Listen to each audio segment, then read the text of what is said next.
Hi, it's Rabbi David Foreman. We're going to comparison shop our way through some of the Jewish holidays, and we're going to play a little game. Big miracle, small miracle, we'll call it. We're going to look at each of these holidays, and you tell me whether you think the miracle that we are celebrating is a really big miracle or a really small miracle. Let's start with Pesach, Passover.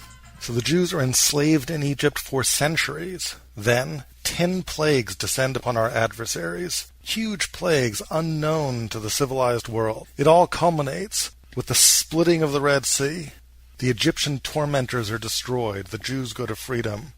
Big miracle, small miracle. That's a pretty big miracle. Let's look at Purim. The Jews, scattered through 127 provinces, face a threat by Haman, a man on a crusade to destroy every Jew, man, woman, and child, on a single day, a holocaust of epic proportions. Through the workings of Mordechai and Esther, the Jews are saved, and Haman is hanged. Big miracle or small miracle? Again, pretty big miracle. Maybe not as overt as the splitting of the Red Sea, but in terms of its consequences, pretty big miracle. And now let's look at Hanukkah. So the Jews are trying to light the menorah. The Greeks have defiled all the oil. There's only one little jar of oil that's pure. It's enough to last for a single day. It's not enough time for the Jews to make new oil. The menorah is supposed to be lit continuously. But when they lit the menorah from that little jar of oil, enough to last just a day, it didn't last for just a day. It lasted for 8 whole days. Is that a big miracle or a little miracle? It kind of seems like a little miracle. Don't get me wrong, it's a very nice miracle. But how does it stack up against being saved from an imminent Holocaust? The Red Sea, the 10 plagues, the birth of the Jewish nation. Okay, so the oil lasted a little longer. I mean, because of that, for centuries, for millennia, Jews will celebrate this. And by the way, you could imagine if somebody said, let's just celebrate this on the 8th day. And we'll remember that it just went for 8 days. That would be enough. But to celebrate for centuries an 8-day-long holiday, millions of Jews throughout time have to commemorate this forever. Why is this such a big deal? Is this really a small miracle? Or is it a big miracle?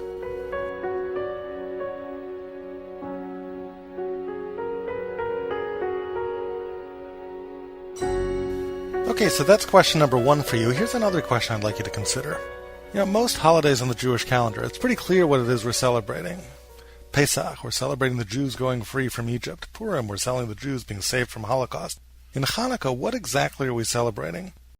Turns out there actually is really 2 miracles that we're celebrating. We are celebrating the miracle of the oil, but we're also celebrating the miracle of the war. And if you look at the Al Anisim prayer, which we talk about what it is we're commemorating the victory of the little over the small, the weak over the strong. And we're also commemorating the candles. V'hidliku nerot b'chatzot kodshecha. And the Jews came afterwards and they lit candles. So it's a little confusing. Like, what is it that we're celebrating? Are we celebrating like this miracle with the candles? Are we celebrating the miracle with the war? We're celebrating both, apparently. So how do they live together? I mean, somebody asks you, what are you really celebrating on Hanukkah? It's a little strange to have one holiday in celebration of 2 entirely different things. Or maybe they aren't entirely different things. Maybe these 2 are somehow related. It would be kind of satisfying if somehow the victory in the war and the miracle with the candles were both kind of reflections of the same thing in some kind of way.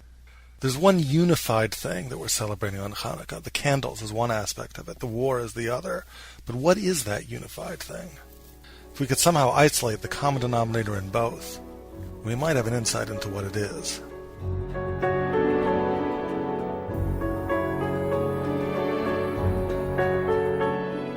I think we'll get some clues to answer these questions if we take a look at the Gemara, the piece of the Talmud that describes for us the miracle of Hanukkah and what it is that we're commemorating and how it is that we commemorate it. So read this with me, and I think we may find it puzzling, but the puzzling aspects of this Gemara may provide us with some clues. Let's take a look. I'm reading now from Masechta Shabbos, Daf Chaf Aleph Amud Beit, 21b, Tractate Shabbos. My Hanukkah, the Gemara says. What is this Hanukkah that we celebrate? K'shenichnasu Yevanim lahechal, when the Greeks came into the holy temple, timu kol hashmanim, they had defiled all of the oils. Uk'shegavra malchus beis Chashmonai v'nitzchum, and when the Chashmonaim prevailed over them, badku v'lo matzu el apach echad shel shemen, they found only one jar of oil, shayam munach b'chosma shel Kohen Gadol, that the seal of the Kohen Gadol testifying that it was still pure, the seal had been unbroken. But there was only enough in that jar of oil to light the menorah for one day. A miracle occurred, and they were able to light the menorah continually with this oil for 8 days. And now here we get to the part that's a little curious. L'shana acheret, kav'um v'asom yamim tovim b'halal v'hodah. The following year, they established that this would be a holiday. They made this into a Yom Tov, b'halal v'hodah, with thanks and with praise. So I have 2 questions for you. The first is, why did it take until next year? This miracle happened. Why didn't they just recognize, wow, this great miracle happened, let's have a holiday? Why does the Gemara go out of its way to tell us the next year they established this? That's question number 1. Question number 2, notice how the Gemara is emphasizing that the days they established for Hanukkah were not just days that were a holiday, not just days of celebration, but days of halal v'hodah, of thanks and of praise. Somehow that idea that these days are days of thanks and praise is baked into the holiday itself, almost in a way that doesn't occur with any other holiday. Take Purim, for example.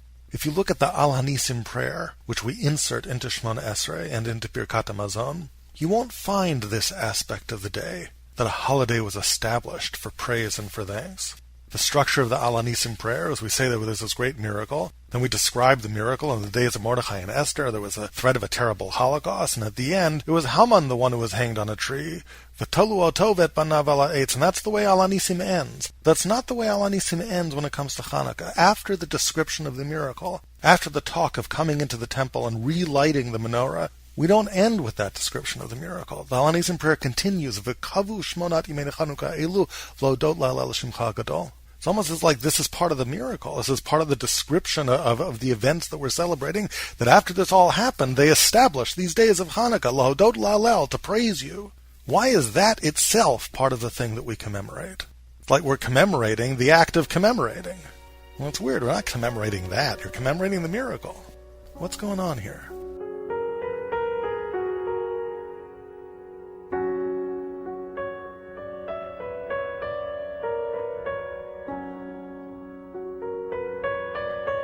Okay, so those were kind of some of the questions I wanted you to think about, and I want to suggest a key to answering them. The key is, we've seen Hanukkah before. It's all happened one time before. You see, Hanukkah is a rabbinic holiday. It happens in the rabbinic period, long after the Torah is canonized. But if you look carefully in biblical text itself, you will find a precursor for the events of Hanukkah. You will find an event that occurs that reminds you eerily of the events of Hanukkah, of the miracle of the oil. It almost seems like that biblical event is a kind of biblical prototype for what would happen centuries later in the times of Hanukkah. If we can understand what that biblical event was and what its significance was, we might gain an unprecedented insight into the meaning of Hanukkah, the event later in time that echoes it.